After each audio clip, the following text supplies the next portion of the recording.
Diga 33! Começando agora mais um episódio do 33, esse programa que gera conversas incríveis que sempre botam você para pensar. 5 cortes durante a semana, de segunda a sexta, e o programa final com 30 minutos, sempre aos sábados. Então não esquece de se inscrever, curtir esse vídeo, compartilhar com seus amigos, que para nós é muito importante. Estamos aqui seguindo com esse projeto, muito felizes com o que está acontecendo e obrigado a vocês que estão aqui com a gente. E mais uma vez estou aqui com meu amigo e parceiro Júlio Camacho. Fala, Júlio. Olá, Gabriel, é um prazer de novo estar com você, prazer estar com o nosso convidado de hoje, que é uma pessoa bem especial, inclusive para mim, para a nossa história. E 33, tem que dizer 33 para os amigos, para os familiares, para todo mundo, dizer que é um programa muito legal. Eu queria apresentar a vocês o Dr. Gustavo Nicolau, advogado de imigração. Gustavo, vou me permitir chamar assim, prazer enorme ter você aqui com a gente. Muito prazer rever os amigos, conversar com vocês, bater um papo, muito legal. Obrigado pelo convite, é uma honra para mim. Prazer ter você aqui com a gente, já sabemos da qualidade da conversa, tenho certeza que vai ser muito forte, mas eu queria começar o programa com uma questão que quase todo dia alguém me pergunta. Gabriel, como está o clima dos Estados Unidos com essa onda de deportações, com essa nova política imigratória do governo Trump? Isso está um desespero, as pessoas estão sendo levadas, tem antecedentes criminais, não tem? Qual é a sua percepção que está acontecendo? Você consegue nos explicar um pouquinho mais sobre isso, esclarecer um pouquinho da sua perspectiva como advogado de imigração sobre esse assunto? Então, vamos lá. No que se refere a deportações, nesse momento, pouca coisa diferente do que sempre aconteceu. Esses voos, que foram filmados aí pela Rede Globo, em todas os canais de televisão, com pessoas acorrentadas, saindo do avião algemadas, o ar-condicionado que não funciona bem. Isso é uma absoluta rotina na vida da imigração, no ICE, no Department of Homeland Security. Isso é algo que sempre aconteceu, nunca foi interrompido. Esses voos de agora, que estão acontecendo agora, são fruto de processos que transcorreram inteiramente durante o governo Biden. Então, assim, não está acontecendo muita coisa diferente do que sempre foi, até porque nenhum presidente tem o poder de mudar muito a vida prática em 25 dias, em 30 dias. Sim, na vida prática, a gente, talvez, por exemplo, uma coisa fácil de notar na prática que mudou é o maior policiamento, maior fiscalização nas fronteiras, por exemplo. Isso sem dúvida.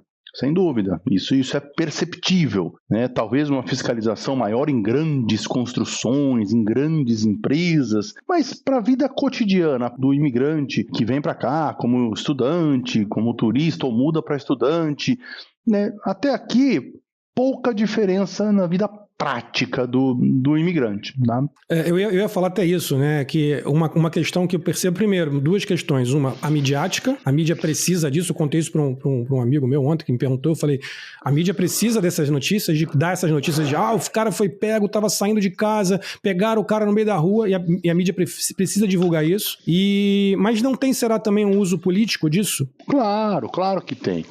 Veja, Gabriel, eu sou um árduo defensor da imprensa, sou quase um apaixonado. Veja, a imprensa, ela exerce o papel de quinto poder. Tenho, assim, uma dose de admiração, de consideração e de respeito pela imprensa muito grande. E digo mais, eu acho que imprensa boa é a que fala mal do governo de plantão. A imprensa nasceu para fiscalizar o governo. Essa é a semente da imprensa. Essa é a função deles, tá? Investigar, procurar, ir atrás, dar furo, tentar encontrar as coisas erradas. Então, assim, eu sou um fã da imprensa como um todo. Agora, é evidente que são seres humanos que têm preferências ideológicas, que têm lado, A pessoa não faz jornalismo para se tornar ali um celibatário e um apolítico. Pelo contrário. Então, a imprensa, apesar de ter um papel fantástico e eu ser um defensor da imprensa, a gente tem que reconhecer que a imprensa tem preferências, tem opiniões, tem lados, tem tendência. E isso é absolutamente natural e normal que haja. né? Os órgãos de imprensa nos Estados Unidos, eles escolhem, por exemplo, o candidato que eles apoiam. Tá tudo certo, no editorial dele. Todos fazem, todos os jornais aqui fazem. Não é? O Estadão, no Brasil, a partir da eleição Serra-Dilma, ele começou também a fazer o mesmo. Tem que ter lado, é normal que tenha, é normal que tenha tendência, é normal que tenha esse tipo de interesse político, sempre haverá. A imprensa, claro, ela usa isso a favor, claro, muitas vezes da opinião dela, da tendência dela. Provavelmente uma TV mais conservadora vai usar isso aplaudindo que estão mandando embora, né, pessoas. E acho que isso, Gabriel, não é parte da sua pergunta, mas assim, é algo que eu acho que está faltando muito na nossa sociedade, que se chama juízo crítico. A gente é bombardeado o dia inteiro, literalmente, da hora que a gente acorda e olha o celular até a hora que a gente vai dormir, a última coisa que a gente olha. A gente tem que ter um juízo crítico, um filtro das coisas que a gente vai absorvendo ao longo do dia. Tá? Faz parte um pouco do nosso papel como cidadão de não engolir o que vem nu e cru e seco e levar isso adiante, né?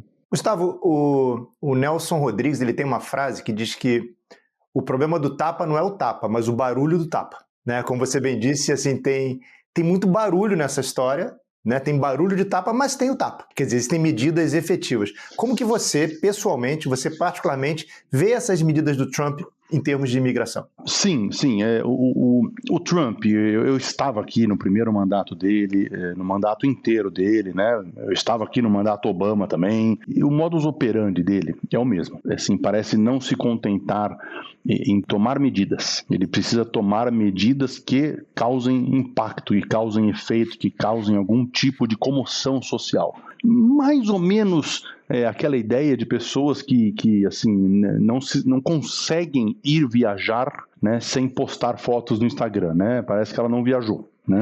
Ele precisa tomar medidas que sejam, né, que causem, né, algum fervor social, alguma grande repercussão. Então, assim, a primeira medida que ele tomou no primeiro dia de mandato dele foi uma lei que simplesmente dizia que as crianças nascidas em solo americano, de mãe com status ilegal, ou mesmo de mãe com status de turista, essas crianças não teriam a cidadania americana. Simplesmente canetou isso e mandou, né? Foi uma verdadeira, né, comoção nacional, né, porque tem lá a emenda 14 dizendo claramente o contrário. Então, assim, causou uma grande comoção, uma polêmica gigantesca, e durou, acho que 72 horas, né, porque um juiz foi lá e falou, não, o juiz falou isso, tá, eu nunca vi nada tão flagrantemente inconstitucional, suspendo os efeitos da medida e ponto final, vida que segue. Então, ele tem muito isso, né? Causar uma comoção. Colocou o exército na fronteira, veja que é outra medida, né, bem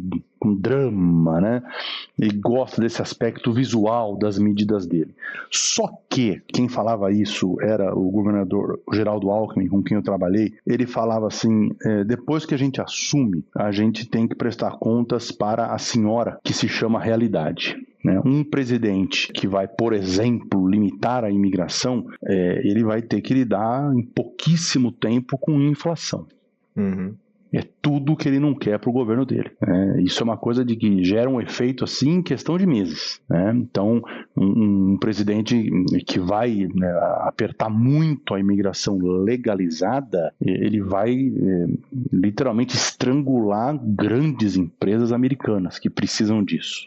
São coisas que, assim, é muita bravata, muito falatório e de concreto, de super concreto até agora, eu destacaria coisas muito específicas, né? Por exemplo, o TPS venezuelano, que foi suspenso do dia para a noite, pessoas que estavam aqui autorizadas e simplesmente vão ter aí 60 dias para ir embora, e uma lei que não foi ele que aprovou, foi o Congresso que aprovou, que abaixou um pouco, por assim dizer, o critério para iniciar processo de deportação, especialmente as deportações que são expedite. Por hora, né? Muita bravata e pouco efeito concreto, Júlio. Isso para mim parece também, é a minha impressão, é o que eu venho falando para as pessoas, é isso. Eu falei, eu não estou percebendo nada, eu não estou vendo nada, eu não ouvi de ninguém próximo a mim nenhuma história, eu só ouço o que eu vejo na mídia. Isso me traz até para fazer um link, né? A gente sabe que o Donald Trump é um empresário, é um presidente que a gente espera que vá trabalhar a parte econômica do país de uma maneira positiva, pelo menos é a nossa expectativa. E, por outro lado, o que você acabou de falar aqui para nós fica contraditório, né? Ele sabe da importância de você ter imigração, a gente sabe da importância de ter gente, de ter força de trabalho, e de uma hora para outra o que parece é que ele está afastando essas pessoas. O que nos traz também é não só o Trump, como os Estados Unidos em si, o país criar dificuldades para uma emissão de um green card, para visto de trabalho. Não é fácil. Um país que vive do imigrante, um país que precisa de uma economia circulando o tempo todo e para profissionais trabalhando. É contraditório mesmo isso? Como funciona isso na cabeça da imigração americana, do governo americano? Então, vamos entender um pouco, né? Muito do que a gente conversar hoje, de cada 10 perguntas que me fazem sobre a sociedade americana, 8 dessas respostas se iniciam com a mesma frase, tá? Que é: os Estados Unidos têm um PIB de 30 trilhões de dólares. É um PIB maior do que Europa e América Latina somadas. O PIB da Califórnia é o dobro do PIB do Brasil. O PIB de Nova York é 1,5 vezes o PIB do Brasil. Esse fato gera uma avalanche de diferenças culturais, sociais, que diferenciam os Estados Unidos do resto do mundo. Um deles é esse que você me perguntou. Um PIB de 30 trilhões de dólares consome combustível. Qual é o combustível da economia? Mão de obra. Então, a mão de obra americana, especialmente a qualificada, já foi completamente absorvida por essa economia gigantesca. Pessoas bem qualificadas dificilmente estão disponíveis no mercado. Elas são caçadas pelas empresas e pelos empregos. Então, o que isso gera, né? Gera um segundo problema: onde que eu vou buscar mão de obra para essa economia não parar, literalmente? E a resposta é imigração. Só que, para você trazer por imigração, você precisa do governo, ele precisa estabelecer regras, ele precisa estabelecer normas, critérios. Então, o que você chamou de contradição, Gabriel, talvez eu chamaria de um problema muito complexo. E aqui vai outra pitada dos dias atuais, Gabriel.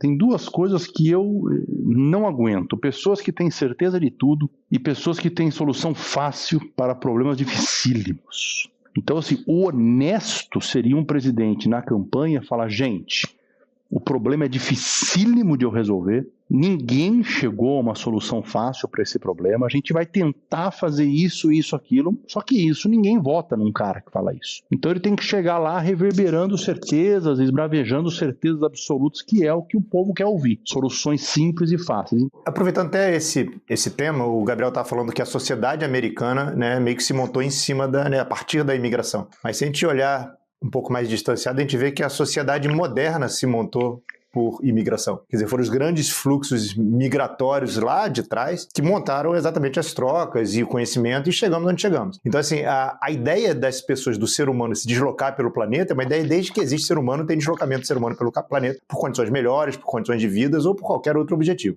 O que na sua opinião, explica, eu diria que uma boa parcela, aí sim, da sociedade americana, que tem um olhar muito negativo com os processos migratórios, a despeito, inclusive, da sua própria formação? Sabe que os Estados Unidos, provavelmente, deve ser o país que mais emite visto de residente, né, no planeta. Eu imagino que seja. E um país que emite tantos vistos de residente tem uma sociedade tão dividida, na qual eu diria que talvez metade dessa sociedade é declaradamente contra aqueles processos migratórios que montaram essa própria sociedade americana e a sociedade como um todo. Então, Júlio, tem um pouco, né, daquela frase que eu sempre brinco, né? Se fui pobre, não me lembro, né? Aquele imigrante que veio pra cá numa pindaíba danada, né? Veio aqui sofrido, conseguiu uma empresa de lavanderia dá o sponsor para ele. Ele hoje tem o green card, virou cidadão. Primeira coisa que ele faz é virar republicano da extrema direita e ser contra a imigração. Para ele, fecha a porta, joga a chave fora, não entra mais ninguém aqui. Não sei se isso lhe faz sentir mais especial. Agora, quando você dilui isso em gerações, é muito difícil você exigir do tataraneto de um irlandês que ele tenha essa percepção, essa concepção de um país formado por imigrantes e que a força dos imigrantes, ele está mais assim preocupado em não ouvir gente falando com sotaque, em ver pessoas parecidas com ele lá no meio do Wyoming. Porque Caetano dizia que Narciso acha feio o que não é espelho. Acontece, a pessoa perde essa sensibilidade, e isso, Júlio, continua até hoje. Tá? Um estudo da revista The Economist mostrou que os imigrantes, em número de patentes criadas, representavam mais de 1/3 das patentes criadas em solo americano, ao passo que eles representavam menos de 13% da força de trabalho. A gente não pode esquecer, por exemplo, que 70% dos Estados Unidos não terminam o college, que é um nível acima do ensino médio. Então, assim, um país com um PIB de 30 tri, no qual apenas 30% conclui a faculdade, é sufocante, é um estrangulamento da economia, o tanto que esse país precisa e continuará precisando de imigrantes. Só para concluir, você perguntou, uma pergunta ótima, são 200 mil green cards apenas na categoria EB, 200 mil por ano. Eu acho curioso esse dado, porque as pessoas tendem, até pessoas que não moram aqui, a ficar julgando o tempo todo o sistema migratório americano, como se nos outros países fosse tão simples você conseguir uma cidadania, um visto de residente, mas quando se fala de Estados Unidos, a impressão que eu tenho é que o pessoal acha que é obrigação do país facilitar a entrada dessas pessoas, né? Deixa eu te contar uma coisa. Imagina que o Júlio Camacho, ele é neto, bisneto, que seja, de um homem nascido na Itália. Vamos imaginar que é. Tá? Então o nono dele, que se chamava Raffaele Camacho, era de Milão. Pronto. Está escrito na Constituição italiana que o Júlio Camacho é um cidadão italiano nato. Está escrito na Constituição italiana.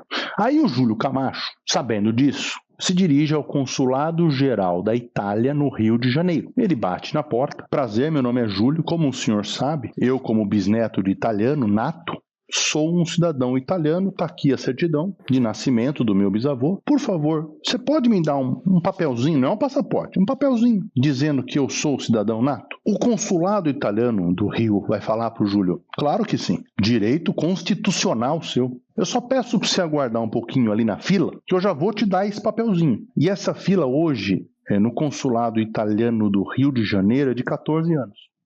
Nossa. Então veja, ele é italiano.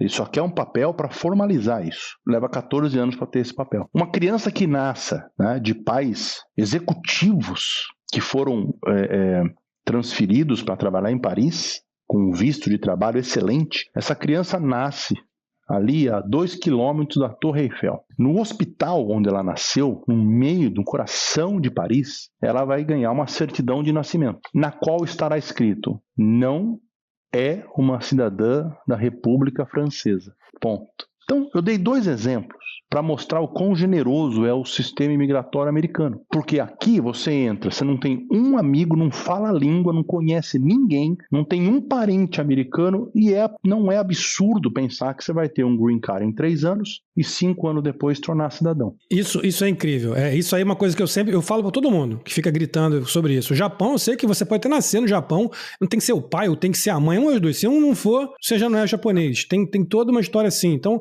tive também alguns anos atrás em Harvard para um evento que teve lá, E o que tem lá é chinês e indiano. Você falou agora sobre a falta da faculdade, e esses caras estão vindo para cá fazer faculdade em Harvard, uma das principais, se não a principal universidade americana, e estão fazendo a força intelectual do país, que é uma coisa que eu bato sempre, como que o brasileiro que não se entende preparado, ele é preparado sim para vir nesse mercado. O brasileiro que é preparado é muito bem preparado para vencer nesse mercado. Então deixa eu te perguntar uma coisa, Gustavo, até com base nisso, né? Com base nessa história, assim, muito bem explicado, assim, por você. Isso acaba levando, assim, um monte de gente do planeta inteiro, né?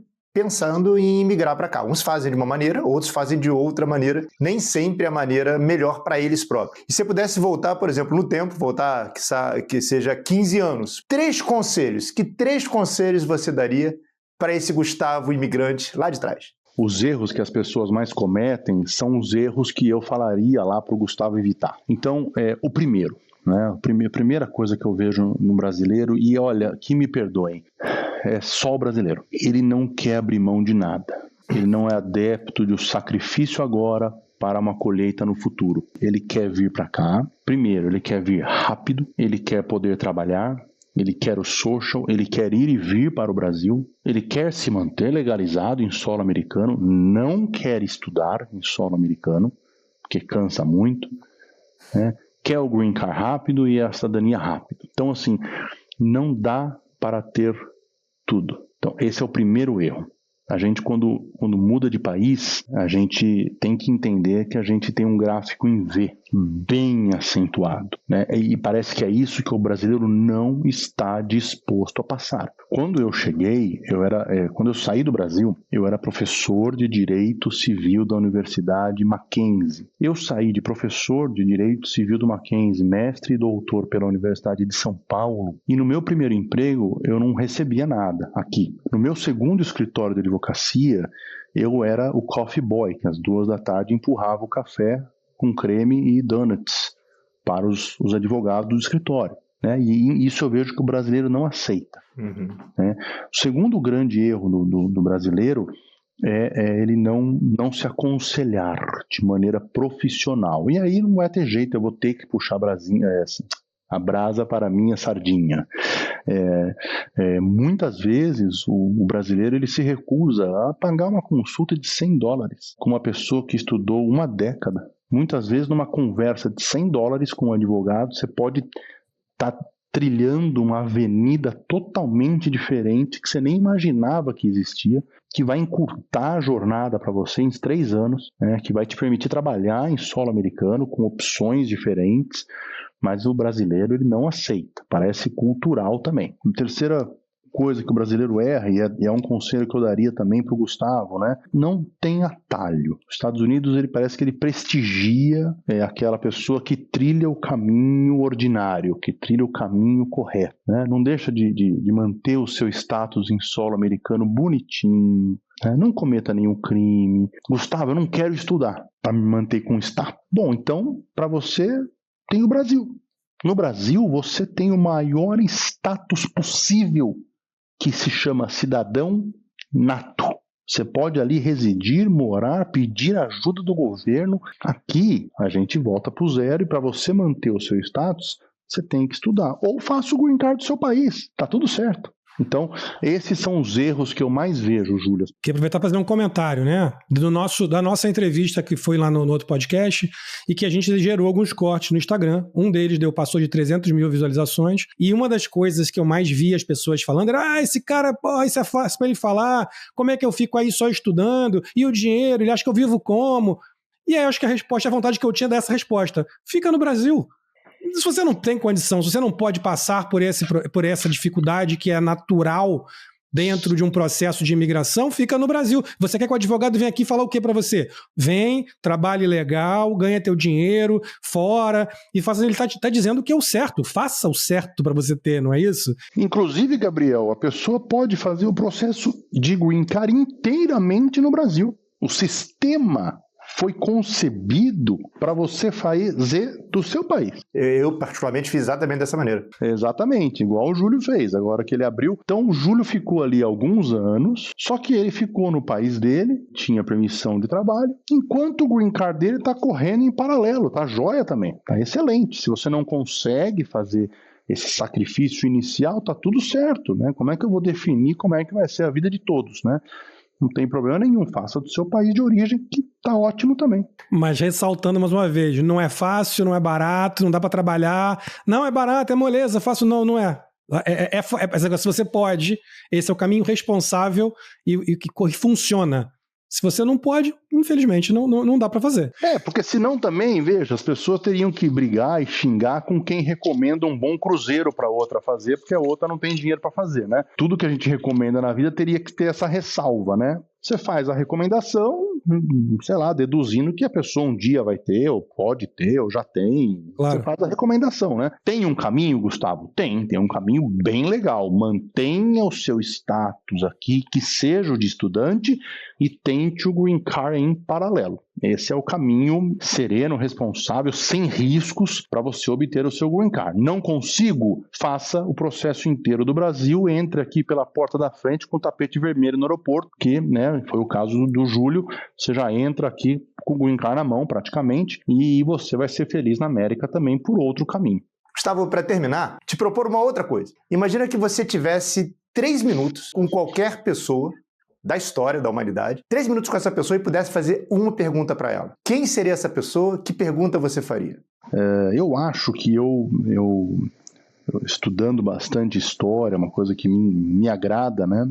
Eu acho que eu gostaria de voltar e perguntar para Winston Churchill da onde ele tirava tanta certeza que ele ia conseguir segurar aquele homem no braço. Porque falando hoje em perspectiva, né, em retrospectiva, é fácil hoje a gente falar, né? Porque muitos países, Júlio, como a França, por exemplo, falaram, olha, eu acho melhor deixar o cara entrar sem dar um tiro, porque pelo menos a gente não sofre tanto. Teve muitos países que fizeram isso, falaram, deixa, não vão ficar brigando com o cara. E o Churchill, muitas vezes contra o próprio parlamento dele, muitas vezes contra o próprio país, né? Ele manteve o peito aberto e falou, nós vamos, tem aquele discurso famosíssimo, né? We shall fight, né? Um discurso lindo. Nós vamos brigar na praia, nós vamos brigar em Londres, nós vamos brigar nas fronteiras, nós vamos brigar no ar, na terra e no deserto, mas nós não vamos deixar esse cara vencer. E acabou que, se você fosse resumir a história da Segunda Guerra Mundial, a uma frase, basicamente, perguntando quem que ganhou do Hitler, né? Seria a Inglaterra entrou com tempo, a Rússia com sangue e os Estados Unidos com dinheiro. Então foi isso que segurou o Hitler. Ele precisava dos 3. Se você pudesse nos indicar 3 pessoas pra gente trazer aqui, seja de imigração ou seja de qualquer outra área, que você indicaria pra gente trazer nesse programa, que também pudesse deixar essa pulguinha atrás da orelha de quem tá assistindo? Fácil. Eu indicaria Alice Berwanger, que trabalha com todo o sistema educacional americano. É uma profissional que eu admiro muito. É uma cidadã americana, nasceu aqui, mas que fala português nativo. Fez aqui uma parte do high school e toda a parte do college. Conhece bem o sistema educacional. Uma segunda pessoa que eu recomendaria, conversaria com um cara que eu gosto muito, pelo lado humano dele, e que é o cônsul-geral do Brasil na cidade de Orlando, Lucas Quental, né? Uma figura humana extremamente agradável, doce e, acima de tudo, muito, muito sábia. E uma terceira pessoa que eu admiro bastante, que eu gosto muito do trabalho, é o Diogo Boni, que é o filho do Boni, da Rede Globo. O Diogo faz um trabalho muito grande aqui em Orlando e nos Estados Unidos todo, à frente da Globoplay, né, à frente dessas relações internacionais da Globo, que tem muito a acrescentar, que tem muitos números, tem palestras maravilhosas sobre o número de brasileiros nos Estados Unidos. É assustador os números que ele traz na palestra deles. Todos os números com dados oficiais que ele busca em consulados, embaixadas e no Ministério das Relações Exteriores. Essas 3 pessoas acho que são hoje grandes referências para os brasileiros aqui nos Estados Unidos. Eu indicaria certamente. Sensacional, né? Conversa incrível que a gente teve aí com o convidado. Já não esperava nada diferente, né? Pelas conversas que tivemos fora da câmera. Mais um programa incrível. Então eu queria primeiro agradecer a sua presença aqui mais uma vez. Foi realmente incrível, muito inspirador para nós. Espero que tenhamos outras oportunidades de conversarmos. E eu quero me permitir falar para as pessoas aqui as minhas impressões sobre o Gustavo. A ética que o Gustavo, como pessoa e como profissional, ele exerce, é uma coisa que realmente me faz ter muito orgulho de poder dizer dessa maneira, de ser amigo dele. Gustavo, mais uma vez, muito obrigado pela presença, foi um prazer enorme estar com você. É uma pena essa conversa de quase 1h30 virar 30 minutos apenas, mas mais uma vez, muito obrigado. Eu que agradeço vocês, muito obrigado, Gabriel, muito obrigado, Júlio, um super prazer, estamos às ordens da casa, 33, até uma próxima. É isso aí, pessoal, mais um programa incrível aqui com o Dr. Gustavo Nicolau, com meu amigo Júlio Camacho, um prazer ter vocês aqui com a gente. Não esquece de se inscrever aqui embaixo, acionar o sininho, compartilha com seus amigos, porque esse programa, esse conteúdo foi incrível, assim como todos que vieram antes e o que vem depois também. A gente está tendo um cuidado muito grande com quem a gente vai chamar. Então semana que vem tem mais, nunca se esqueça, de segunda a sexta tem os nossos trailers, porque eles são antes do programa principal, e aos sábados, sempre às 2 da tarde aqui de Miami, saem os programas completos de 30 minutos. E é isso aí, muito obrigado mais uma vez. Diga 33.